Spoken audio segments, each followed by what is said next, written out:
La une des journaux de ce mardi 27 décembre 2022, la presse quotidienne traite de plusieurs sujets dont les conseils des ministres décentralisés prévus mercredi à Tambacounda où le chef de l'État est arrivé lundi soir. Après une investiture qui ne dit pas son nom sous la dictée de la coalition Benno Bokk Yakaar qui était en séminaire vendredi passé, Macky Sall entame la grande mobilisation à Tambacounda via un conseil des ministres décentralisé et un conseil présidentiel territorialisé, histoire de donner un cachet républicain à une initiative taxée par l'opposition de pré-campagne déguisée, rapporte Sud Quotidien. Macky lance sa campagne à l'est dans la région orientale du Sénégal où s'est offert lundi un bain de foule, souligne le quotidien, lequel note que le président de la République débute à Tambacounda le deuxième tour du Conseil des ministres décentralisé. Un monde fou a accueilli le président Sall à Tambacounda selon le quotidien LAS. S'il pense sans doute à un autre mandat à la tête du pays, Macky Sall saura sans doute qu'il peut compter sur la région de Tambacounda où les populations lui ont déroulé le tapis rouge, écrit le journal. Seulement, révèle l'observateur, il y a un choc entre les chiffres relatifs aux investissements publics réalisés à Tambacounda et la réalité du terrain, ce qui amène le même journal à parler de beau maquillage. La plupart des quotidiens établissent le lien entre ce conseil des ministres décentralisé et les perspectives de la présidentielle de 2024 à l'image de Walf Quotidien évoquant la position à ce sujet de la ministre des Affaires étrangères.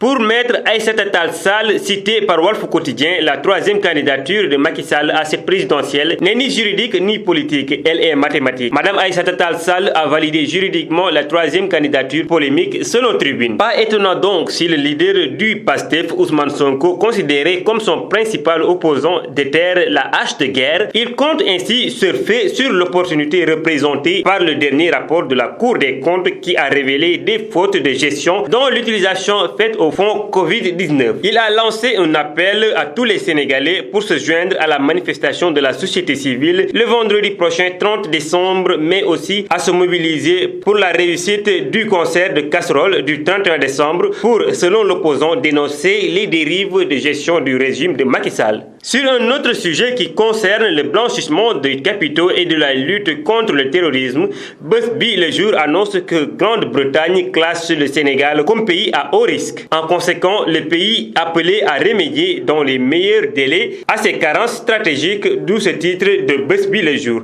Alerte rouge pour le Sénégal. Le Soleil retient en lien avec les célébrations de Noël l'appel à la paix et au bannissement de la violence de l'archevêque de Dakar, Monseigneur Benjamin Ndiaye. Pour Monseigneur Ndiaye, rapporte le Soleil, l'absence de paix met en péril la vie et expose les plus faibles à la mort, compromet le développement, accentue la pauvreté et favorise les égoïsmes. C'était tout pour la une des journaux de ce mardi 27 décembre 2022.